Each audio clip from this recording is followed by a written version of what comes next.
Voilà. Donc, 2 Corinthiens, chapitre 1, les versets 3 à 7. Je lis. Béni soit Dieu, le Père de notre Seigneur Jésus-Christ, le Père des miséricordes et le Dieu de toute consolation, qui nous console dans toutes nos afflictions, afin que par la consolation dont nous sommes l'objet, de la part de Dieu, nous puissions consoler ceux qui se trouvent dans l'affliction. Car de même que les souffrances de Christ abondent en nous, de même notre consolation abonde par Christ. Si nous sommes affligés, c'est pour votre consolation et pour votre salut.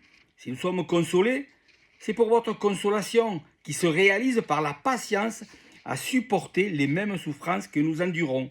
Et notre espérance à votre égard est ferme, parce que nous savons que si vous avez part aux souffrances, vous avez aussi part à la consolation. Vous avez remarqué, je porte des lunettes que je portais que pour lire, et donc avec le double focus, là, j'avais un peu du mal, excusez-moi.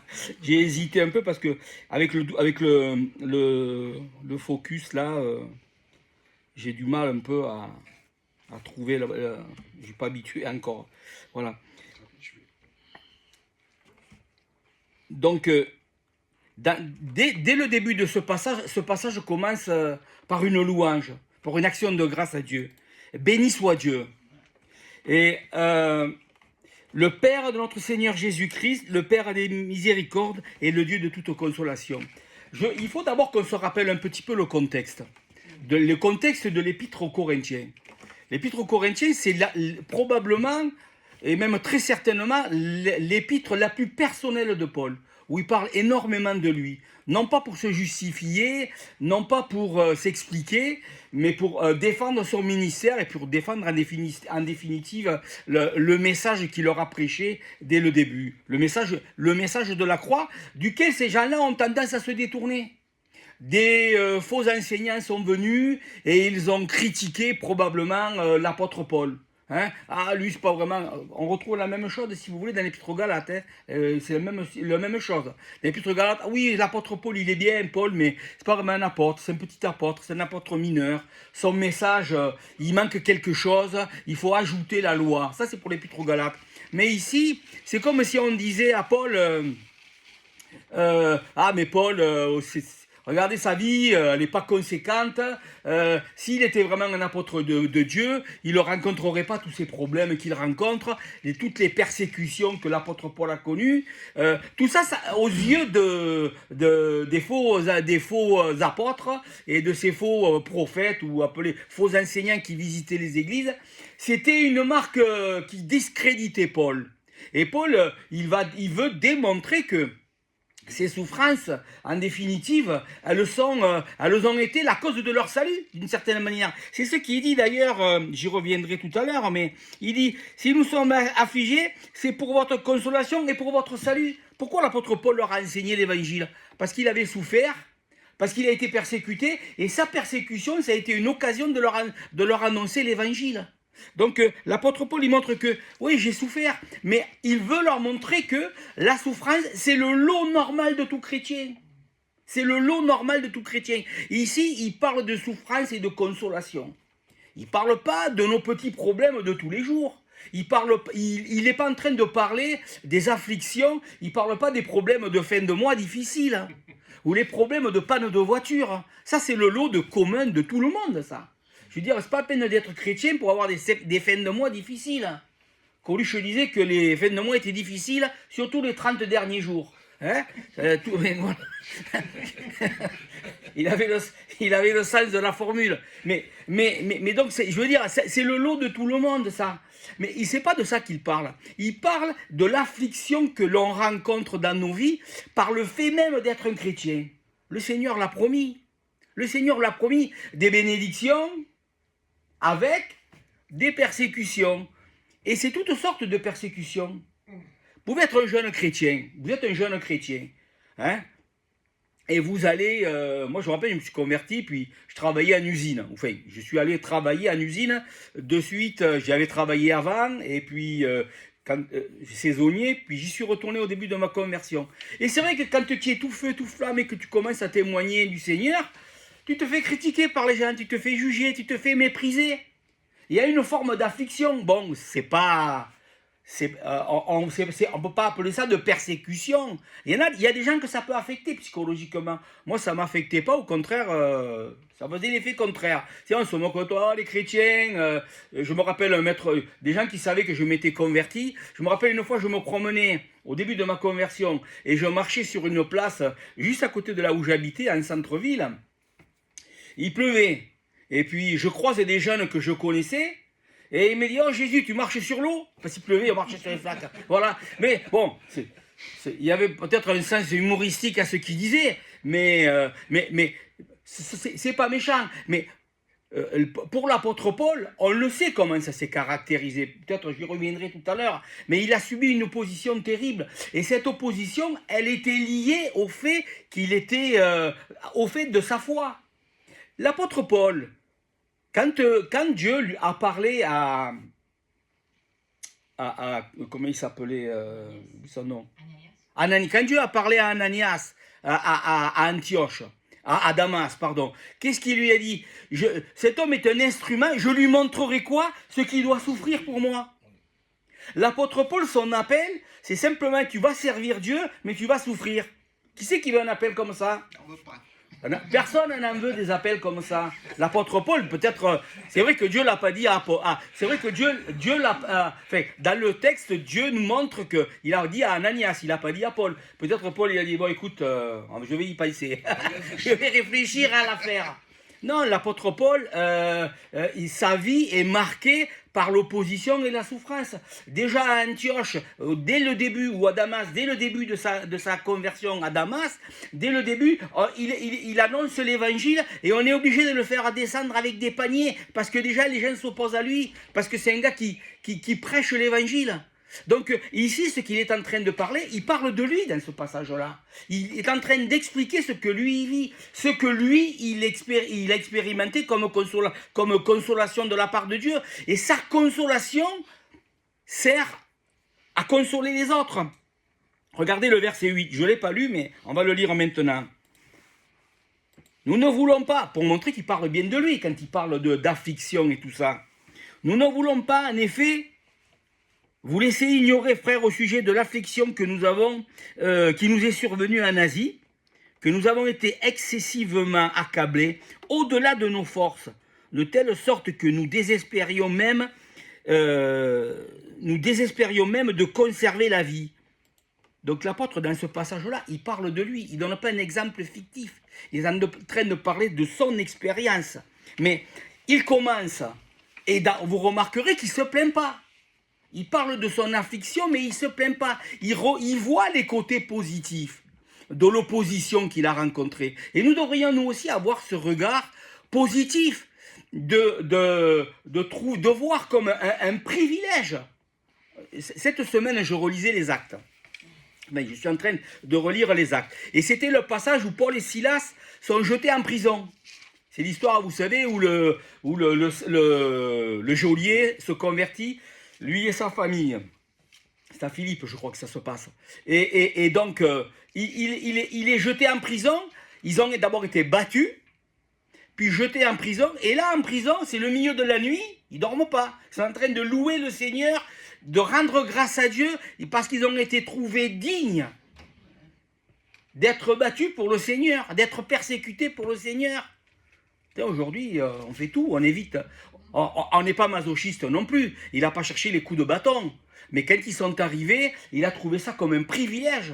Finalement, nous rencontrons de l'opposition. Mais c'est un privilège que nous avons de rencontrer l'opposition. Parce que l'apôtre Paul, il parle des souffrances de Christ ici. Il parle des souffrances de Christ. Nos souffrances, ce que vous vivez comme opposition, les persécutions que vous rencontrez dans vos vies, les critiques, les jugements, peut-être à votre travail vous êtes discrédité parce que vous n'avez pas de promotion dans votre travail ou on vous donnera pas une place je sais pas moi, de responsable ou de directeur parce que vous êtes un chrétien. Ça arrive à beaucoup. on peut le voir comme quelque chose de malhonnête, mais on peut le voir aussi que c'est d'une certaine manière, c'est une bénédiction de la part de Dieu. Que c'est un privilège, c'est souffrir pour le Seigneur d'une certaine manière, de rencontrer l'adversité à cause de Christ. Et l'apôtre Paul l'avait très bien compris. Et donc il commence ce passage par une parole de bénédiction. Béni soit le Dieu et Père de notre Seigneur Jésus-Christ, le Père des miséricordes. Qu'est-ce que l'apôtre Paul fait? Il nous rappelle la paternité de Dieu. Dieu, il est avant tout un Père.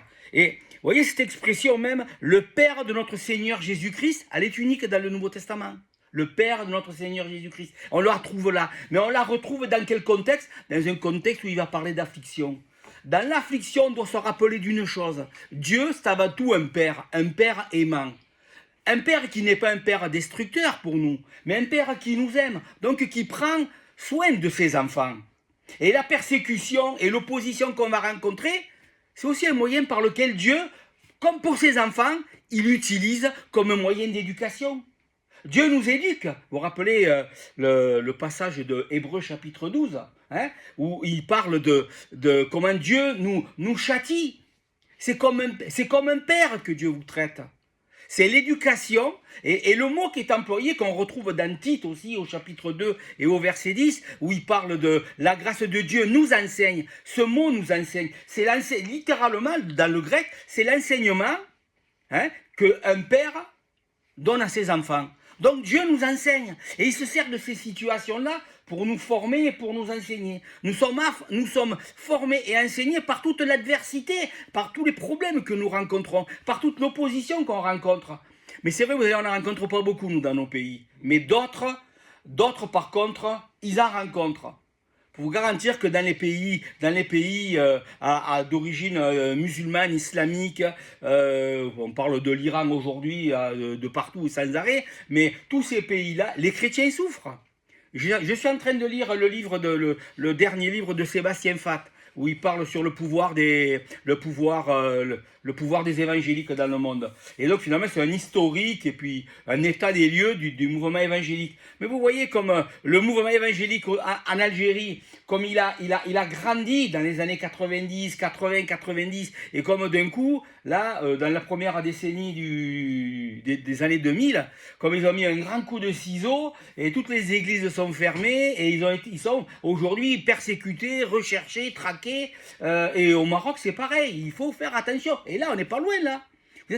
Vous partez de Marseille, là, comme il y a 1 heure et quart d'avion, vous êtes au Maroc ou en Algérie, c'est à côté. C'est à côté. Les gens subissent une persécution terrible. Est-ce qu'ils doivent regarder ça Est-ce qu'ils doivent regarder ça comme une malédiction? Non. Béni soit Dieu le Père. C'est notre Père. Il prend soin de nous. Même au travers de ses afflictions. Dieu s'occupe de ses enfants. Et puis il dit... regardez, ça c'est intéressant. Il ne dit pas le Père de la miséricorde. Puis dans vos Bibles, peut-être, je ne sais pas comment c'est traduit là, voilà, le Père des miséricordes. J'ai regardé plusieurs Bibles, mais dans plusieurs Bibles, c'est traduit au singulier. Mais je suis allé voir dans le texte, l'interlinéaire grec, dans le grec, ça dit bien le Père des miséricordes. Alors c'est vrai que le Père, il est miséricorde, mais quand il nous parle des miséricordes, qu'est-ce que ça veut dire? Pourquoi il met un pluriel? Dieu, c'est le Dieu de la miséricorde, mais c'est aussi le Père des miséricordes. La miséricorde, c'est quelque chose comme la grâce de Dieu qui vient nous rencontrer, d'une manière personnelle. Vous savez, comment je pourrais dire? Je vais donner un exemple, quelque chose que nous faisons, nous. On rencontre quelqu'un qui a un problème, qui a un besoin. On voit des gens dans des difficultés. Bon, on a des réponses toujours toutes faites. Ah, ça va, écoute, ça va aller, prends courage, ça va aller, le Seigneur est bon, on va prier pour toi. Ça, c'est vraiment des réponses bateau. Je veux dire, c'est des réponses qui passent partout. En fait, ça ne veut rien dire, on ne donne aucune réponse ou aucun soulagement à la personne. Enfin, vous l'avez sûrement fait, et moi je l'ai fait peut-être plus que vous. Mais c'est des réponses bateau. On ne prend pas soin de la personne elle-même. Mais d'un coup, Dieu, lui, c'est le Père des miséricordes. Ça veut dire que sa miséricorde, elle est spécifique à chacun de nos besoins et à chacune de nos difficultés. Dieu, dans sa miséricorde, il nous rencontre par ses manifestations de miséricorde spécifiques. Manifestations de miséricorde à chacun d'entre nous. Toi, tu as un problème, tu as un besoin, Dieu te rencontre dans ton besoin. Il ne te dit pas, écoute, fais-moi confiance, tout ira bien. Non, il te rencontre dans la situation. Dieu, il n'est pas comme nous. Il parle clairement et il dit les choses clairement, spécifiques à notre besoin. Donc ça montre, comme Carole a prié tout à l'heure pour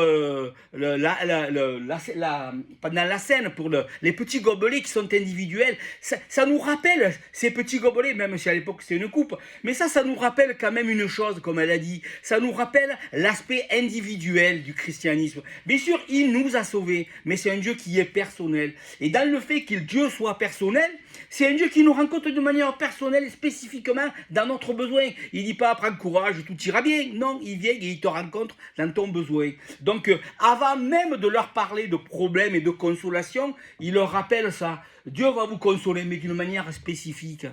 Dieu, il est toujours précis dans ce qu'il fait. Toujours précis d'une manière incroyable. Il vient et c'est nous qui rencontre. Il vient et c'est nous, c'est à nous qui répond, selon notre besoin, d'une manière précise. Et donc ça, je crois que, en tout cas, moi c'est quelque chose qui m'a énormément parlé, de réaliser, c'est pas le Dieu de la miséricorde d'une manière globale, générale. Il fait miséricorde, non. Il a une miséricorde qui est adaptée à chacun de nos besoins et à chacun d'entre nous, à chaque fois. Ça, c'est le Dieu infiniment grand et infiniment varié. Il nous connaît personnellement et il connaît nos besoins. Et il y répond en fonction. Pas d'une manière, allez, c'est bon, roule, tout ira bien pour toi. Et non, il n'est pas comme ça, Dieu. Il est précis. Il est présent. Il est présent. Et voilà, il est présent. Il est présent. Il est présent et par sa présence, il nous rencontre dans tous nos besoins chaque jour. Le psaume 103, versets 13 et 14. Comme un père a compassion de ses enfants, l'Éternel a compassion de ceux qui le craignent, car il sait de quoi nous sommes formés. Il se souvient que nous sommes poussière. Dieu se rappelle de nos faiblesses. Il se rappelle de nos infirmités, de ce que nous sommes. Et Dieu, il est plein de compassion. Et il est là pour répondre dans sa miséricorde et dans sa compassion à nos besoins et à nous assister. Donc, au verset 4, Paul y donne les raisons pour lesquelles il bénit Dieu dans le premier verset. Qu'est-ce qu'il dit? Le Dieu qui nous console dans toutes nos affections. Et dans la deuxième partie, il explique le but de la consolation, afin que nous puissions consoler ceux qui se trouvent dans l'affliction.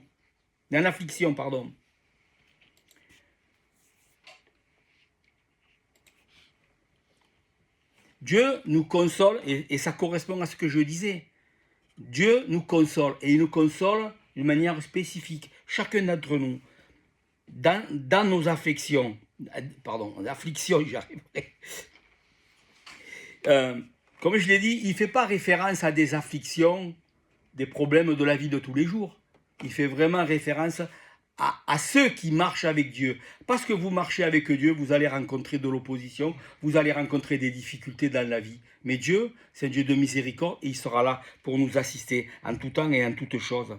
Le mot qu'il emploie ici pour affliction, ça désigne des détresses, des angoisses, des fardeaux, des persécutions, des épreuves ou des difficultés. C'est comme ça que le mot grec pourrait être traduit.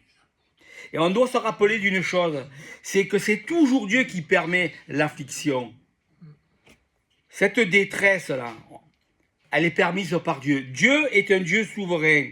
Elles ne sont pas le fruit du hasard. Mais vous savez quoi? Tous nos problèmes là, toutes les difficultés qu'on rencontre, elles sont un rendez-vous divin. Un rendez-vous divin.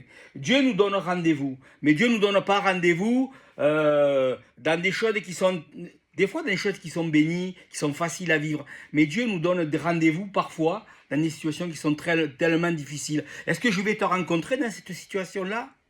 Dieu permet tout le temps des situations, tout au long de nos vies. Il permet des situations pour que dans la situation, on le reconnaisse. Est-ce que tu m'as connu dans cette situation? Parce que connaître Dieu en théorie, c'est une chose. Mais connaître Dieu dans la réalité, c'est autre chose. L'apôtre Paul, il n'est pas ici en train de théoriser les problèmes. Il parle d'expérience. Dieu, c'est un Dieu, non pas qu'on théorise. C'est beau d'avoir de la théologie. Mais s'il n'y a pas une réalité pratique à côté, à quoi ça sert? Donc, les épreuves, c'est la réalité. Tu as une connaissance de Dieu, mais dans ta vie concrète, tu rencontres de l'affliction, tu rencontres de l'opposition. Est-ce que tu fais confiance à Dieu? C'est là que tu rencontres Dieu. Quand tu lui fais confiance, quand tu marches avec lui, et qu'au travers de l'affliction, tu découvres le Dieu qui est présent dans l'affliction. Vous croyez que Dieu, il est souverain? Mais sa souveraineté, puis souvent on a une mauvaise conception de la souveraineté. Il est souverain sur absolument tout. Il n'y a pas un domaine sur lequel Dieu est souverain. Réfléchissez bien à ça. Tous les domaines, absolument tout. Il n'y a pas un domaine sur lequel Dieu n'est pas souverain. Parce que s'il n'est pas souverain sur 100% des choses de ce monde et de l'univers, on ne peut pas dire qu'il est souverain. C'est pas un Dieu souverain. Pour que Dieu soit souverain, il faut qu'il soit souverain sur tout. Alors, il est souverain sur nos petites afflictions. Il les connaît. Et c'est Dieu qui les permet. Et c'est lui qui les ordonne. Qui les met dans l'ordre, mais qui les ordonne et qui les commande aussi. Qui les permet. Et ces choses-là, Dieu les permet et Dieu, il se tient au milieu de l'affliction. Il dit, est-ce que dans l'affliction, tu me connais, tu me rencontres, tu me fais confiance? C'est ça, rencontrer Dieu dans l'affliction. C'est lui faire confiance que, malgré le fait que je rencontre un problème, une opposition, malgré ce fait-là, Dieu est présent et je peux me confier à lui. Et je peux passer au travers de l'affliction. Je peux passer au travers de la persécution. Maintenant, si nous regardons, si notre futur est déterminé par notre présent, on a un problème. Parce qu'on ne peut pas passer au travers des épreuves. Mais si on inverse les choses, que ce soit notre futur qui détermine notre présent, notre façon de vivre au présent, pourquoi nous persévérons dans l'affliction? Pourquoi nous pouvons persévérer? Parce que nous ne regardons pas aux choses visibles, mais aux choses invisibles, l'apôtre Paul dit. Nous regardons aux choses qui sont à venir. Nous avons une confiance de qui est Dieu et de ce que nous allons être avec Dieu, des bénédictions, les légères afflictions du temps présent. Elles ne sont rien à côté du poids éternel de gloire.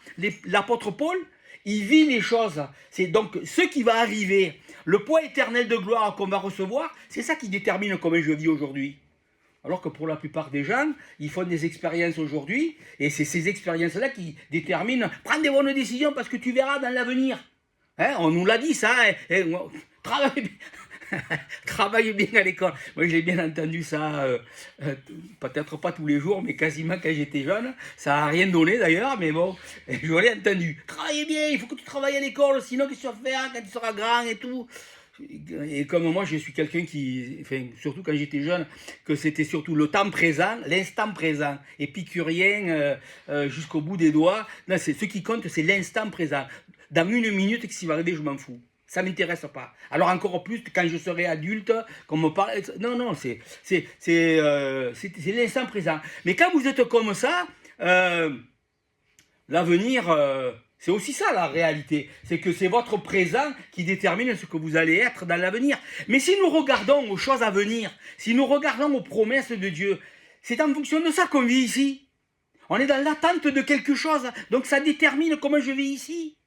Si vous n'avez pas cette perspective du poids de gloire, de la gloire qui vous attend, de la vie, de la place. Tout à l'heure, Stéphane, il a lu un passage du Seigneur qui dit « Je m'en vais vous préparer une place. » Allez nous préparer une place. Un jour, on sera avec le Seigneur dans des nouveaux cieux, dans la nouvelle terre. C'est ça qui détermine comment je vis aujourd'hui. On nous persécute, on s'oppose à nous, on va bien, on va mal, on regarde au Seigneur. Et on attend une chose, d'être affranchi, d'être libéré. C'est notre espérance, ça. On n'est pas suicidaire, on ne veut pas mourir nécessairement demain. La plupart d'entre nous. Mais cette semaine, on était à des obsèques. Et en parlant, c'était un chrétien. Et un gars que je connais depuis les tout premiers jours de ma vie chrétienne. Et il était un ancien de la petite église maison dans laquelle j'allais. Et il y avait plein de chrétiens de la même génération que moi qui s'étaient convertis à la même époque que moi. Et tous, on s'est dit, tous là, c'est quand même, les enterrements chrétiens, là, c'est quand même autre chose que les enterrements du monde. Bon, il y avait une certaine tristesse de la part des enfants, qui sont des adultes, ou même de son épouse. Mais il y a quand même une espérance là derrière. Il y a quand même une espérance. Et donc, l'attente qu'on a de cette vie de résurrection, de cette éternité à venir, hein, qui d'une certaine manière est déjà là, c'est de cette éternité, c'est ça qui détermine comment je vis aujourd'hui. Je fais confiance à Dieu parce que je sais où je vais. Mais les gens de ce monde-là, toute leur vie, elle est focalisée sur ici, sur maintenant. Parce que, hein, ils travaillent. Même vous voyez les gens, ils amassent de l'argent jusqu'au dernier jour de leur vie, comme s'ils allaient pouvoir... comment je vais dire, les gens ils sont riches là, jusqu'à la fin de leur jour, ils amassent. Mais quand tu es millionnaire, milliardaire, et que tu as 90 ans, qu'est-ce que tu vas me faire de tes milliards? Si demain tu meurs, ou même dans 2, 3, 4 ans, mais il y a toujours cette de vouloir plus. Parce que on pense que c'est ce qu'on vit ici qui détermine ce qu'on sera plus loin. C'est ça. Mais c'est pas ça que la Bible nous montre. Elle nous montre qu'il y a une réalité éternelle, une réalité à venir, un poids de gloire pour nous. Et que c'est ça qui doit déterminer comment je vis aujourd'hui. Donc c'est ça la question de Paul. Et donc, ces épreuves-là, elles ne sont pas le fait du hasard. Parce que si aussi, elles sont les épreuves, le fait du hasard, on ne contrôle rien. On ne peut rien y faire. Mais si on reconnaît que Dieu est souverain, alors on peut lui faire confiance. Seigneur, tu sais ce que tu fais. Tu es un Dieu de compassion, et tu es un Dieu de miséricorde. Et tu vas manifester ta miséricorde dans mon problème. Et tu vas nous rencontrer dans nos difficultés d'une manière ou d'une autre. Quand je dis que Dieu va nous rencontrer, ça ne veut pas dire que les problèmes ils vont se régler. Mais ça veut dire qu'il sera là dans la situation. Et qu'on va changer notre regard sur nos situations, sur nos persécutions. Parce que souvent, dans les situations, les gens prient, même quand on prie pour des malades. Hey, que le Seigneur, vous avez remarqué, on prie toujours pour la guérison des gens. Moi, je me rappelle, ça m'avait choqué, après des années où j'étais parti de France, au Canada, puis à Martinique. Après des années que je reviens en France, j'allais dans une réunion, dans une église. Puis je me rappelle qu'on avait prié pour des gens qui avaient des problèmes, et c'était toujours, hey, guéris, Seigneur, guéris.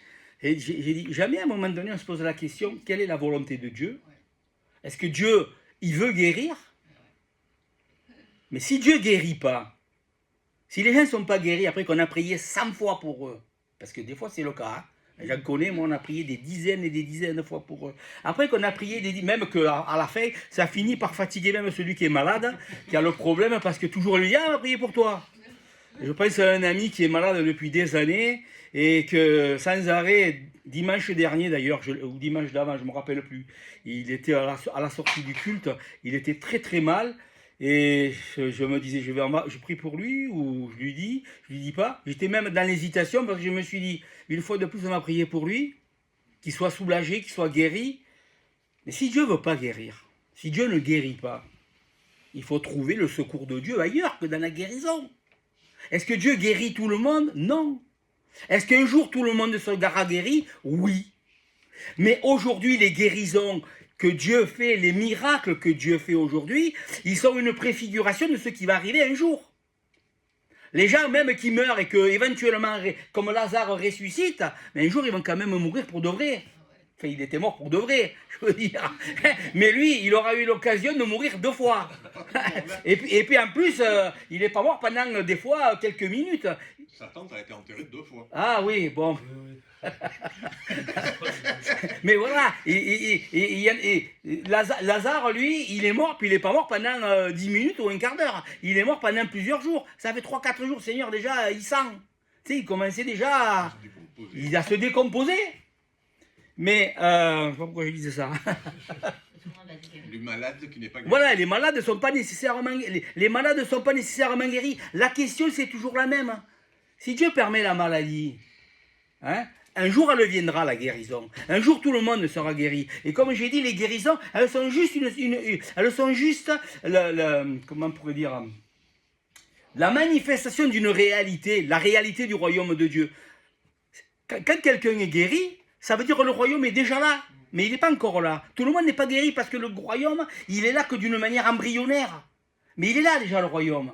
Et un jour, quand le royaume sera manifesté dans sa totalité, dans sa plénitude, tout le monde, il n'y aura plus de maladie. Il n'y aura plus de maladie. La mort, le dernier ennemi, il sera vaincu. Il n'y aura plus de mort, il n'y aura plus de maladie. Mais aujourd'hui, les gens ont pris pour eux, ils ne sont pas guéris. Ils sont dans leur maladie, ils sont dans leur souffrance. Et qu'est-ce que ça veut dire? Mais que les gens doivent apprendre à vivre, non seulement avec leur maladie, mais que les gens doivent apprendre à rencontrer Dieu dans la maladie et au travers de la maladie. Je sais que c'est difficile pour quelqu'un qui est en bonne santé de dire ça, mais c'est vrai, c'est difficile de le dire, mais c'est ça la réalité. C'est ça la réalité. Donc Dieu permet les difficultés, là je parlais de la maladie, même si ce n'est pas le contexte ici, mais dans la réalité des persécutions, c'est ça. Dieu permet des choses dans nos vies pour que nous le rencontrions, pour que nous le connaissions.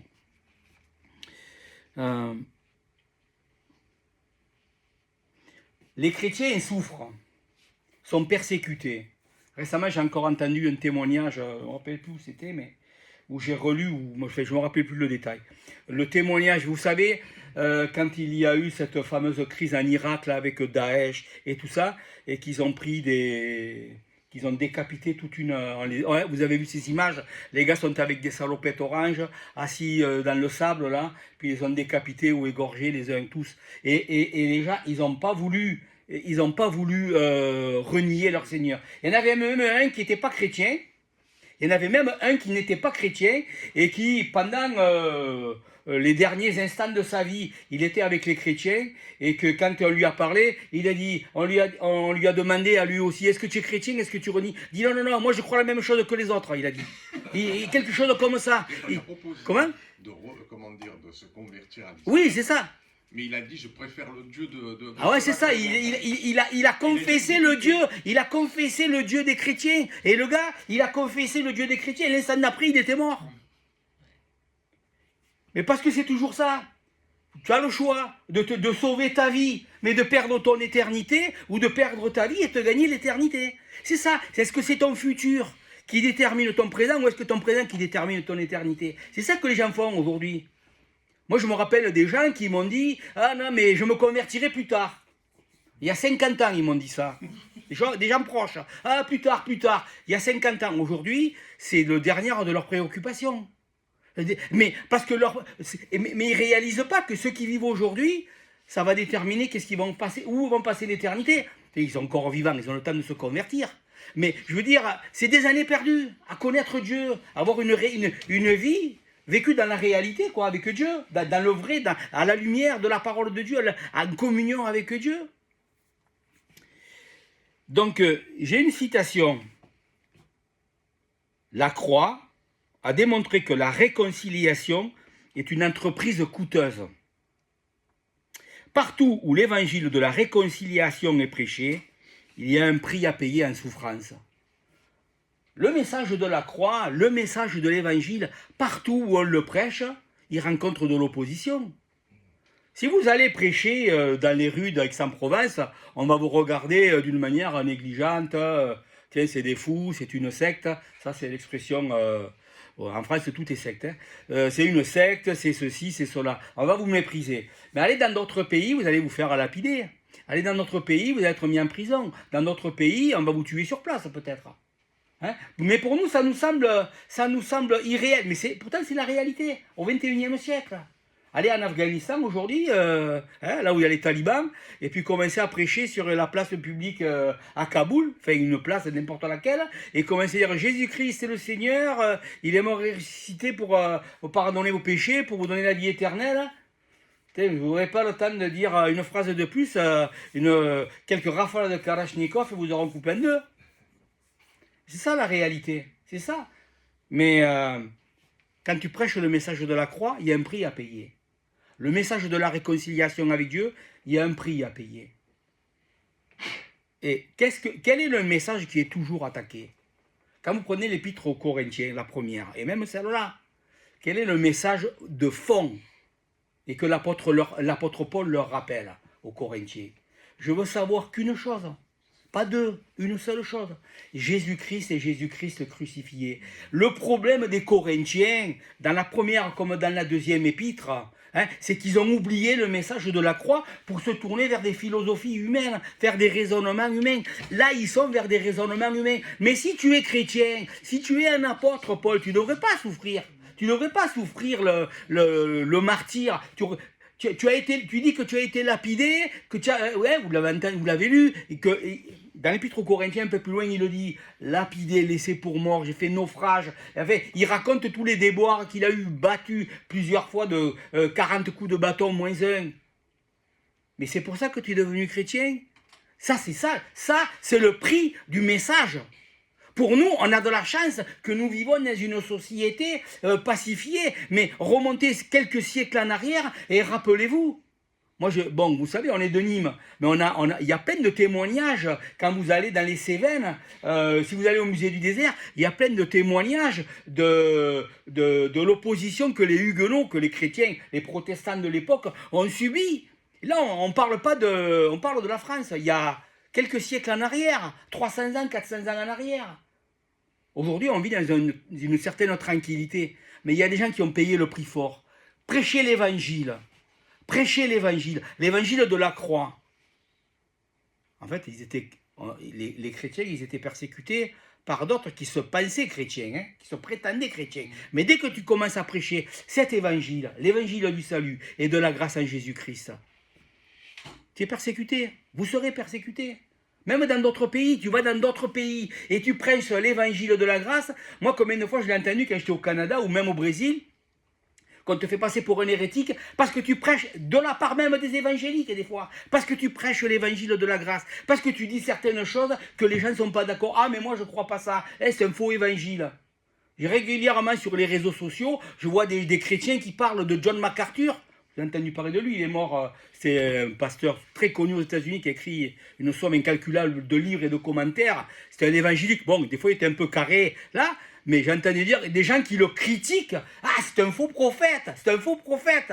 Non, c'est pas parce que tu n'es pas d'accord avec lui et que tu te trompes d'ailleurs que lui c'est un faux prophète. Toi, tu sais pas de quoi tu parles peut-être, mais lui c'est pas un faux prophète. Dès que tu commences à prêcher un message de la croix et le message de la grâce de Dieu, tu déranges. Tu déranges même les chrétiens, c'est ça le pire. Alors ne parlons même pas des autres. Mais il faut que j'avance pas beaucoup là. Donc, qu'est-ce qu'il nous dit l'apôtre Paul? Il nous dit que Dieu nous console dans nos afflictions.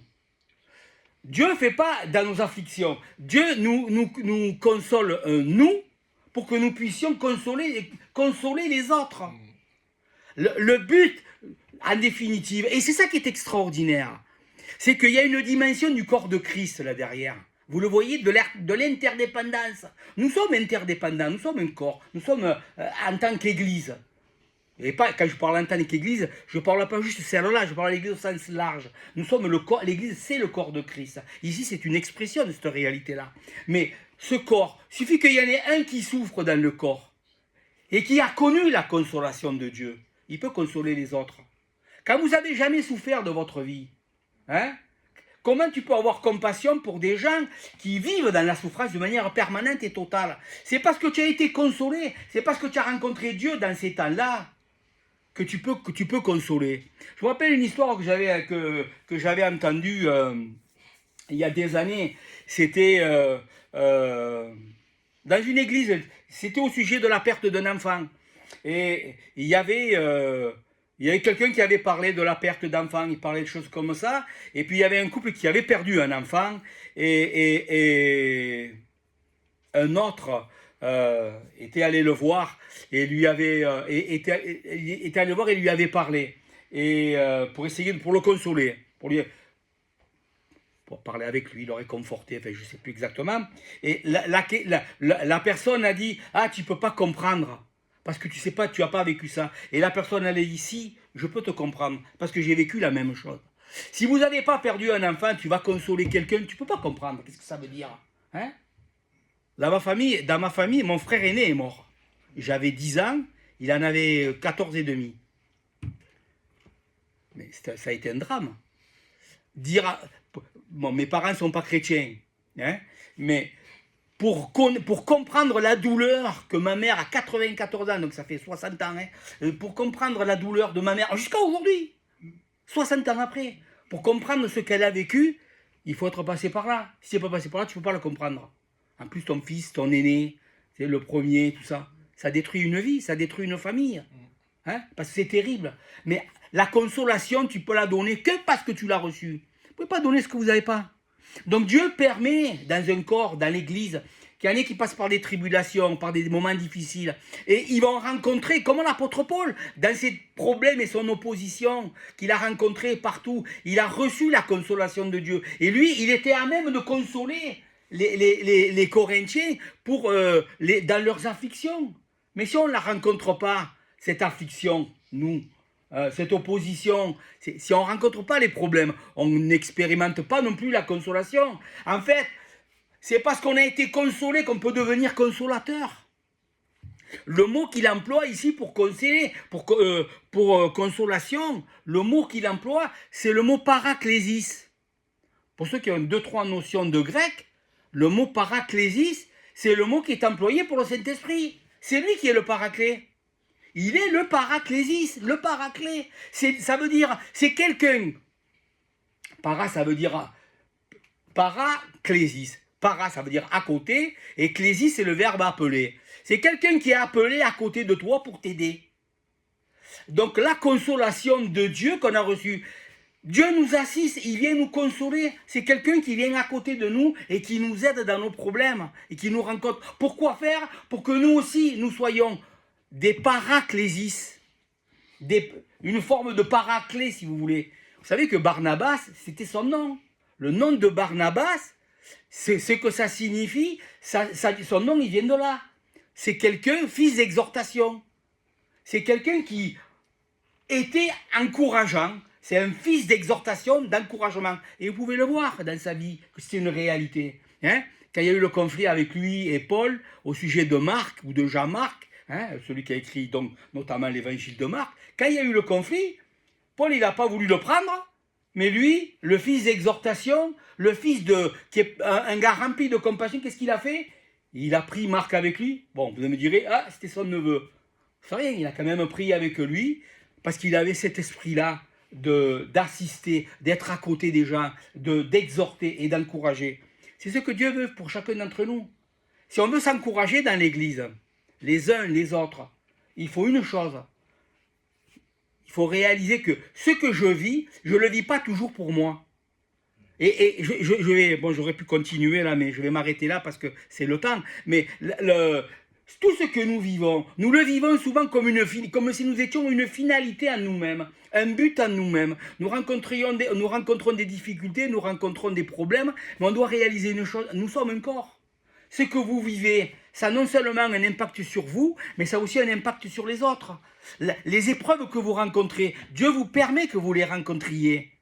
Les afflictions, l'opposition, pourquoi faire? Pour que vous soyez vous en mesure d'être ceux qui vont encourager, ceux qui vont être des consolateurs. C'est l'acte qu'on voit aussi au travers de ça, l'interdépendance du corps de Christ. Ce que tu n'as pas, ton frère là. Dieu va t'encourager. Souvent, je racontais, l'autre jour je racontais, on parlait avec Carole, et puis je lui racontais une histoire que j'ai vue, peut-être vous la connaissez. C'est un gars qui est pris à un incendie, et puis le gars il prie Dieu, Dieu aide-moi, aide-moi, aide-moi, à moi, Seigneur aide-moi. Et puis il y a un pompier qui passe, il dit monsieur vous avez besoin d'aide? Il dit non, non, non, non, j'ai pas besoin d'aide. Puis il dit continue à prier, il prie Seigneur aide-moi, aide-moi, aide-moi. Un autre pompier passe ou le gars repasse, il dit vous n'êtes pas non vraiment, non, non, non. Et le gars bon 2-3 fois, et puis Attends, oui, il envoie un hélicoptère. Oui, hélicoptère, oui. Récupérer, hein. Non, c'est pas, Dieu s'en occupe. Voilà, c'est ça. Dieu s'en occupe, Dieu s'en occupe. Je ne sais pas s'ils se noyaient, enfin, j'ai dit le feu, je ne me rappelle plus du détail de l'histoire. Ouais, c'est ça, voilà, voilà. Et donc, non, non, non, Dieu s'en occupe, Dieu s'en occupe. Et au final, le gars, il meurt et il dit, Seigneur, tu m'as pas aidé? Seigneur, je t'ai envoyé 3 fois les pompiers, les hélicoptères, et Hein, on ne réalise pas que... On veut tout, on attend toujours quelque chose qui vienne de Dieu. Vous savez quoi? Nous sommes un corps. Hein, Dieu, il agit au travers des membres du corps de Christ. Comme dans l'histoire, le pompier, il arrive là, ben, il est envoyé, c'est lui l'envoyé de Dieu. Tu attends quoi? Des anges? Ouais, on vit des choses trop spirituelles des fois. Au lieu de réaliser, écoutez, nous sommes un corps, nous sommes dans une interdépendance. Ce que Dieu fait dans l'un, il ne le fait pas uniquement pour lui. Il le fait dans l'autre. Et non seulement les bénédictions des uns, elle participe aux bénédictions de l'autre, mais même nos péchés, il faut faire attention. Nous sommes un corps. J'ai déjà donné cet exemple-là. Rappelez-vous dans l'histoire de Akan. Akan, dans le livre de Josué. Après qu'ils ont eu la victoire sur Jéricho, ils sont partis dans une autre ville, Haï, et quand ils sont revenus, ils ont perdu d'ailleurs, et une des raisons, parce qu'ils ne comprennent pas là, ils ne comprennent pas pour ce qui s'est passé. Qu'est-ce que dit Dieu? Mon peuple a péché. Comment ton peuple a péché? Il y en a un qui a péché. Un. Mais le peuple est vu au travers de un. Donc ça c'est important qu'on réalise ça. Quand moi je suis à côté de mes chaussures, j'ai un impact, mon péché il a un impact sur tout le monde d'une certaine manière. Quand tout le monde marche avec Dieu d'une manière claire, ça attire une bénédiction, Dieu bénit. Mais quand il y en a un, deux, trois, ben, la bénédiction elle est moindre. Donc pourquoi? Parce que nous avons un impact les uns sur les autres. Pas un impact, mais spirituellement. Il y a quelque chose, nous sommes interdépendants, nous sommes un corps. Les choses affectent. Donc ce que vous vivez, les temps difficiles que vous passez, et l'expérience que vous faites avec Dieu, la consolation que vous recevez de Dieu, elle est pour vous, mais elle est pour les autres aussi. Donc on dit Seigneur, on veut te servir. Tout le monde veut servir le Seigneur. Depuis le premier jour de ma vie chrétienne, hey, Seigneur, je veux te servir. Bon, le servir, mais pour nous, servir le Seigneur, peut-être dans nos têtes, c'est avoir une église, être pasteur, être responsable, missionnaire, peu importe ce que c'est. Mais ça a toujours une idée derrière d'avoir un certain succès, une certaine réussite. Bon, mais si le Seigneur, il voulait que tu le serves, mais si justement Dieu se servait non pas de tes succès pour se glorifier, mais il se servait de ta persévérance dans les échecs. Si c'est ça qui glorifiait Dieu, la persévérance, on peut échouer. Et Dieu peut permettre sans arrêt qu'on échoue. Ou échouer à vue humaine, je parle à vue humaine. Parce qu'on n'échoue jamais avec Dieu. Si tu marches avec Dieu, que tu es sincère dans ton cœur, tu peux faire des choses et qu'elles ne vont pas plus loin, mais ce que tu as fait, tu l'as fait parce que c'est le Seigneur t'a conduit à ça. Et tu peux être déprimé de dire « Ah, j'ai échoué une fois, 2 fois, 5 fois, 10 fois ». Mais Dieu, il voit ta persévérance. Et c'est ça qui glorifie Dieu. C'est pas ta réussite, c'est comment tu t'appuies sur Dieu. Dieu, s'il veut t'amener à être un Billy Graham puissance 10, il le fait. Dieu peut prendre n'importe lequel d'entre nous et en faire le plus grand évangéliste du monde, s'il veut. Et ça ne veut même pas dire qui tu es. Ça ne veut même pas dire que tu es un grand spirituel. C'est tout l'œuvre de la grâce de Dieu. C'est jamais à cause de votre piété. Quand l'apôtre Pierre, que vous dites, je relis les actes et puis il y a des petites choses des fois qui sortent comme ça, qui vous percutent une fois de plus. Quand Pierre, il est avec Jean et qui monte au temple et qui dit « Je n'ai ni argent ni or » et qui guérisse la personne. Et que les gens, et puis qu'est-ce qu'il dit Pierre? Oh, ce n'est pas à cause de ma piété, hein.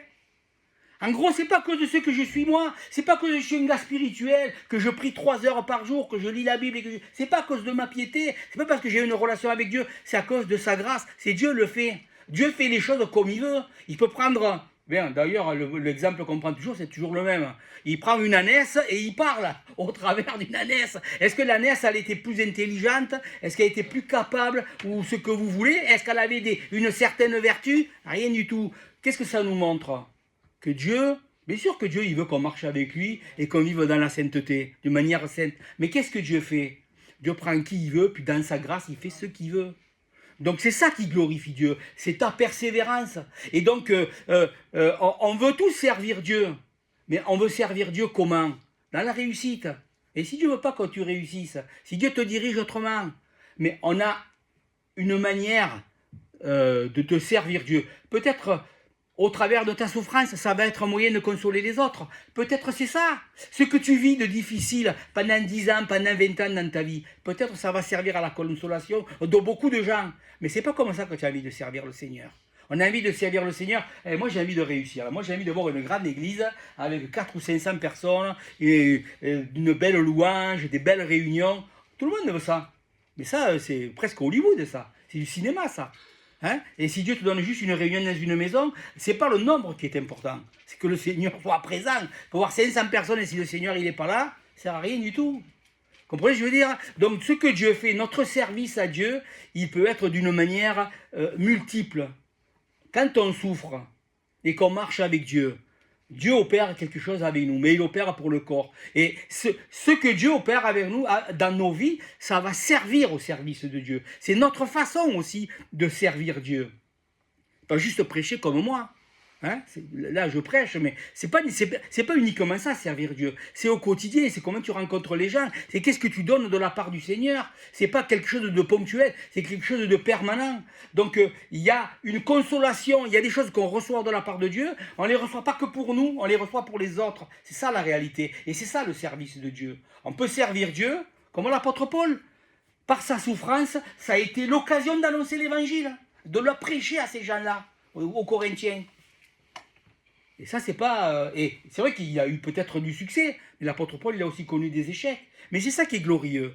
Donc Dieu, ce qu'il fait dans nos vies, dans vos vies, il le fait pour vous, mais il le fait pour que, au travers de ça, ce soit un service qui soit rendu à l'Église et à lui-même. Amen. Amen.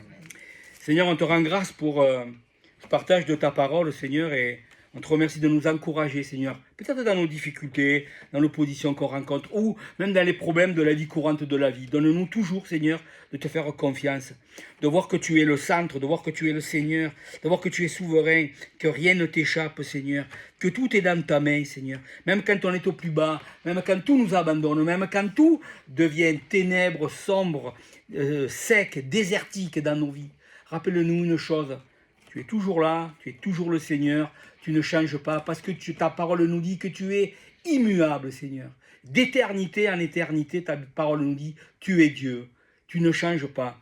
Et Seigneur, ce n'est pas nos circonstances, ce n'est pas nos problèmes qui vont faire que tu changes, Seigneur, mais toi, dans les circonstances, c'est toi qui vas nous changer, qui vas nous transformer, et tu vas nous amener à être des ouvriers, comme tu le veux, dans ton service.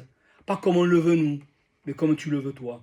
Merci de nous utiliser les uns pour les autres dans cette vie d'église, dans cette vie terrestre aujourd'hui. Que nous puissions nous encourager, nous édifier. Parce que nous recevons ta consolation, que nous puissions être des consolateurs nous aussi. Merci de nous encourager cette semaine, dans le précieux nom de Jésus. Amen. Amen.